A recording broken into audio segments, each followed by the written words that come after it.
पुणे विधान परिषदेची बिनविरोध जी आहे ती निवडणूक आता होणार आहे, कारण की महाविकास आघाडीतील जे श्रीकांत पाटील आहेत त्यांनी त्यांचा उमेदवारी अर्ज जो आहे मागे घेतलेला आहे। मात्र या सगळ्यावरून आता ठाकरे गटाचे शहर प्रमुख वसंत मोरे यांनी एक मोठा आरोप केला। या सगळ्यात मोठी सेटलमेंट झाली आणि यासोबतच आमची फसवणूक किंवा आमच्यासोबत दगाफटका झाल्याचा आरोप त्यांनी केला।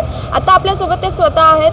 तात्या, काय सांगाल? एकीकडे महाविकास आघाडी उमेदवार देतो, पण शरद पवार गटाकडून तो उमेदवार जो आहे तो मागे घेतला जातो। नाही, याच विषयावरती एक प्रकारे ही महाविकास आघाडीमध्ये ही आमच्या पाठीत खंजीरच खूप असल्यागत झालेलं आहे की महाविकास आघाडी म्हणून जर उमेदवार दिला होता तर मग महायुतीच्या उमेदवाराला मदत होईल अशी भूमिका का घेण्यात आली?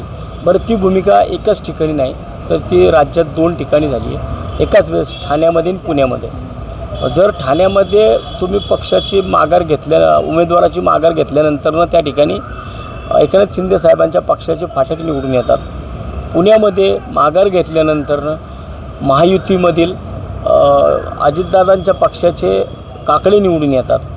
तर मग साताऱ्यामध्ये जर तिकडं अभयसिंह जगताप जे की शरदचंद्रजी पवार साहेबांच्या पक्षाचे उमेदवार आहेत ते जे निवडून आले तर नवल वाटण्यात काय मला वाटत नाही की काय नवल वाटण्यासारखं काही नाही आहे। मग ही एक प्रकारची सेटलमेंट नाही तर काय, एक तुला एक मला एक तुला असं जर करण्यात येत असेल तर मग त्याच्यामध्ये महाविकास आघाडी म्हणून आमच्या तोंडाला तर पानच पुसली गेली ना। आम्हाला कशा करता तुम्ही गृहीत धरताय? म्हणजे एक प्रकारे महाविकास आघाडी म्हणून आम्हाला शिवसेनेला आणि काँग्रेसला गृहीत धरलं जात आहे।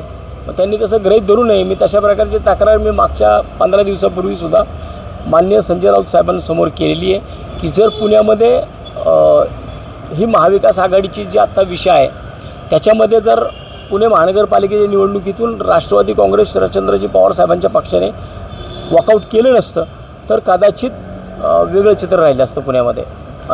तुम्ही आता म्हटले की महायुतीला फायदा होईल अशा प्रकारची जर वागणूक आहे किंवा वागणं जे आहे ते शरद पवार गटाकडून होतं तर ते कशामुळे, म्हणजे तुम्हाला असं का वाटतं? त्या ठिकाणी दोन्ही महायुतीचेच उमेदवार जर ते लढून निवडून आले असते, मतदान झालं असतं तर मग गोष्ट निराळी आहे। परंतु न लढताच तलवारी म्यान करणं म्हणजे एक प्रकारची सेटलमेंटच आहे ना। एक प्रकारे ती सेटलमेंटच झाली। म्हणजे तुम्ही तुमचे उमेदवार दिले कशाला? मग तुम्ही महाविकास आघाडीमध्ये जे जागा वाटप झालं त्या जागा वाटपामध्ये तुम्ही तुमच्या वाट्याला 3 जागा आणल्या।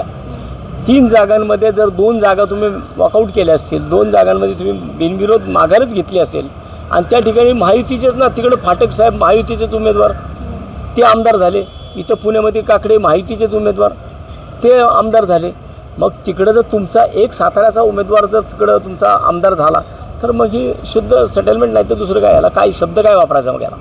पण तुम्हाला असं नाही वाटत का की पालिकेच्या जेव्हा निवडणूक होत्या त्यावेळेस देखील शरद पवार गटाने जी आहे ती भूमिका महाविकास आघाडी विरोधात घेतली होती, मग आत्ताही तसंच होतंय? सेम तशीच भूमिका आहे। मी त्यामुळेच मागं सांगितलं होतं आमच्या पक्षाच्या मीटिंगमध्ये, जर आपण महाविकास आघाडी म्हणून निवडणूक लढवली नसती पुण्यामध्ये तर आपली परिस्थिती चांगली राहिली असते। एक प्रकारे आमच्या कार्यकर्त्यांनासुद्धा आम्हाला न्याय देता आला नाही, त्यामुळं पक्षामध्ये सुद्धा अनेक लोकांनी पक्ष सोडले आणि दुसऱ्या पक्षातनं उमेदवारी घेतल्या।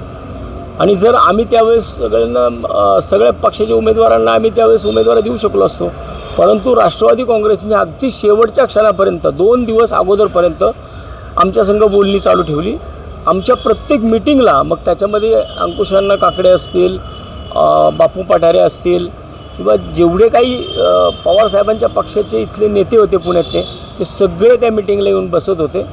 आणि अचानकपणे त्यांनी सगळ्यांनी फोनच बंद करून टाकले। 9 वाजेपर्यंत आमच्या संघ बसले होते रात्रीचे, आणि 9 वाजल्यानंतर अचानकपणे अंकुशांना काकड्यांचं डोकं दुखायला लागलं आणि अण्णांनी तिथून जातो म्हटले आणि ती फोन बंद करून टाकला। तो डायरेक्ट सगळं जागा वाटप आमचं काँग्रेसचं झाल्यानंतरच ते आले। म्हणजे त्यावेळेसुद्धा तुम्ही तशीच भूमिका घेतली। मग त्यावेळेस जर तुम्ही अशी भूमिका घेतली नसती तर पुण्यामधलं चित्र महाविकास आघाडीचं वेगळं असतं।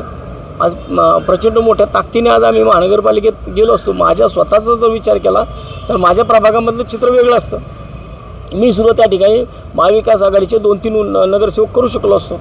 परंतु आता असं वाटतं की आजच्या विधान परिषदेच्या विषयावरून हे सगळं तेव्हापासूनच चालू आहे, म्हणजे आत्ताचं नाही आहे, हे पूर्वीपासून चाललं आहे। 4-5 महिन्यापासून महानगरपालिकेपासून या सगळ्या गोष्टी चालल्या आहेत. मग तुम्ही आता या संदर्भात वरिष्ठ आपल्या पक्षश्रेष्ठींशी बोलणार आहात का? काय मागणी करा? बोललेलो आहे.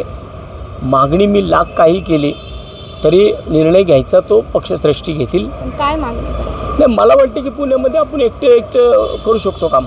पुण्यामध्ये आपल्याला महाविकास आघाडीमध्ये किंवा त्यांच्या इतर कुठल्या पक्षाची आवश्यकता नाही आहे. जर वारंवार अशाच प्रकारे सोबत घेऊन जर असा विश्वासघात होणार असेल तर आपलं आपण वेगळं लढलेलं बरं. नक्कीच विधान परिषदेच्या या निवडणुकीत ठाकरे गट जो आहेत म्हणजेच महाविकास आघाडी त्यांचा राष्ट्रवादी शरद पवार गटाकडून जो आहे तो विश्वासघात करण्यात आलेला आहे. त्याच्यामुळं महाविकास आघाडीतून आपण बाहेर पडून एकटं लढावं अशी सध्या त्यांची मागणी. आणि तसंच दुसरीकडे या सगळ्या निवडणुकीच्या काळात एक सेटलमेंट शरद पवार गटाने अजित पवार गटासोबत केल्याचं किंवा महायुतीसोबत केल्याचं त्यांचा थेट आरोप आहे. शिवानी लकडे, टाइम्स ऑफ महाराष्ट्र, पुणे.